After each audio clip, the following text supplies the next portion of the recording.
Credit to Bob Motzko. He and I have a wonderful relationship. I have incredible respect for him. This is an emotional decision for Bob. He, as an alum, he has put his heart and soul into this position. He has given it everything. He served the university well. He served this community well. And so, you know, as he says, he doesn't just flip a switch on and off and all of a sudden, you know, just change over. This is a hard decision. He loves these kids. He loves this program. 13 years in this industry is a long run. And those of us who are older know that 13 years is a long run. So it was an emotional conversation. Yeah. I met with the players this afternoon. I told them that, you know, I'll meet with a few of them over the next couple of days and just make sure that we're on the same page as well. But obviously this has been a program that has been run with integrity. It's been run with character. The types of students who we've recruited have been great ambassadors for this university. So someone who fits that sort of mold and understands what St. Cloud State is. From a fit perspective, you know, obviously Bob, as an alum, knew what this community was about, and certainly that has to be part of our conversation as well. And then hockey skill. I mean, we're an elite program in the country, and we fully anticipate that we will be moving forward, and it will be onward and upward, and that we will continue to get somebody. I think we'll have a very attractive candidate pool. This is a good job. What's Coach Motzko's legacy? Again, I always have to start with the student athletes. He has truly cared about them. He's put together a staff that truly cares about them, that he has been, I think, a developer of student athletes, not only from the skill on ice perspective, but from the mental, the emotional, just the human perspective, and I think that's critically important. He has made dreams happen here. He's made dreams happen for lots of people who've come in here, whether the final step was in collegiate hockey or whether they moved on to the NHL or some level of play. So obviously, I think the student perspective is the most important. As an alum, I think that it's been important that he came and he served his university.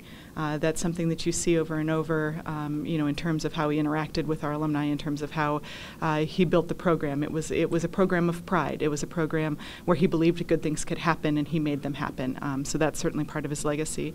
And then certainly the success that he's had. If you look at, you know, I say St. Cloud as a community has become synonymous with hockey, and that has certainly happened or been strengthened over the last 13 years. So that's a part of what he's done as well. And you know, the last thing I would say is this building, the expansion of this building. There were a lot of conversations when I first got here about what it needed to mean and how we needed to especially down in the hallways and some of the graphic elements. How do we tell the story? This is an important story. It's a wonderful story of success. And so he leaves that legacy of success here, both individually with lots of individual honors, but certainly with team championships as well. Obviously, this is a major change, yeah. And because this is part of what I love about college athletics, it's so much about heart, and again, it's about the relationships, and so in many ways, you know, Bob has served as a coach, he's served as a teacher, he's served as a parent in some cases, you know, all of those sorts of things. So emotional for sure. You know, part of what we talked about though is that culture isn't one person.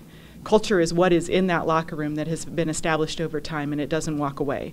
That they have a responsibility to maintain that, and that we have the opportunity to continue to build on that. And so that was an important part of what we talked about. You know, from a transition standpoint, that's always the biggest question, I think, you know, from a very task-oriented process perspective is what happens next. And again, I made sure they knew that I will reach out to them. I'll be in conversations with staff, current staff, assistant coaches, and begin those conversations. But, you know, again, that we understand that this is the timing is imperative, but we don't want to rush it either. It is emotional for sure, especially, you know, for the upper class like myself. I was emotional. You know, I've only been here for 1 year, so I think for the upperclassmen especially it was more emotional because if you know they've been with Bob for three going on 4 years now. So I think obviously it's an emotional day for everybody, not just the players but Bob and his family as well. So.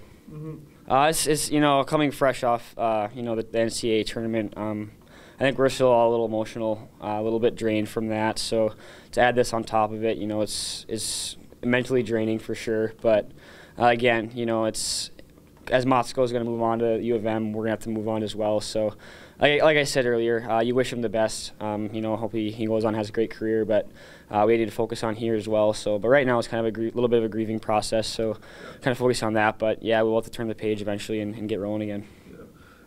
Yeah, obviously it's sad that Motzko's leaving, but we're extremely excited about our group next year. Especially our team was pretty young this year, only with 3 seniors, so we're really excited about our guys coming back. Our team getting a little bit of experience under our belt. We're really excited, so yeah, I'm looking forward to it. What role did Bob have? Definitely, obviously when you're getting recruited to a school, you take into consideration who the head coach is, and Motzko is awesome. So, yeah, it's definitely hard to see him go. But I'm excited to see who comes in and steps in, because I'm sure I have full trust in our staff and in our athletic department that they'll make a good decision with who they bring in. So yeah, I'm excited for that. It was a lot more emotional than I expected, to be honest. I didn't really know how it was gonna go, but it hit home, I think, with every single person in there. And he touched on our season at first, and the loss still stings, and we're still kind of processing that. And he did a good job of kind of summing up our season, and we have a lot to be proud of. But then he kind of got into the meat of it, and told us he's taking the job, and yeah, we just kind of had a real, I guess, heart to heart. It wasn't like very interactive. It was him talking, but it was weird because it felt like a heart to heart discussion, even though he did 98% of the talking. I'm sure. Yeah, Mikey, Jimmy, phenomenal players, and they're both going to have an opportunity to leave. I'm sure offers have already been made for them. If not, they're coming. And yeah, it's decision time for some guys on the team, and that's got to be a factor, I'm sure. Yeah, I can't imagine it wouldn't be. It's someone who recruited you, and was like a friend. He was a coach, father figure. He's gone, and you got 1 year left, and you got money on the table in front of you. So it's I'm sure they're gonna have some closed door meetings with their advisors and their family, and it's gonna be tough. But I mean, we hope they stay. I want to keep passing to Jimmy and get easy assists on the power play. So I hope he stays. No, I really like where this team's at. Coach Reboyne said it best. He kind of gave his little 2 cents after Heather and Bob talked. He said, the gun's loaded here.